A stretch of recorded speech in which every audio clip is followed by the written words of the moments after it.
جس سے آپ غریب آدمی ہو لیکن رہنا آپ نے مالداروں کے علاقے میں شروع کر دیا، اس سے ٹینشن بڑھے گی، احساس کمتری کا شکار ہو جاؤ گے، یار اس کے پاس بھی گاڑی، یار اس کے پاس کرولا، میرے پاس رکشا، خام خواہ۔ تو آپ کو چاہیے تھا کہ جب آپ رکشا ہے تو ایسے علاقے میں جاؤ جہاں سب کے پاس کیا ہے؟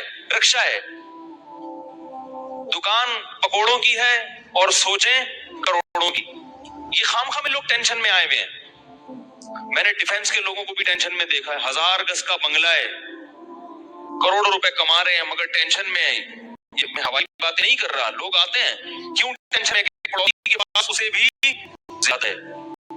تو یہ ٹینشنیں قدرت کی طرف سے نہیں ہیں، یہ آپ کی اپنی پالی ہوئی ہیں۔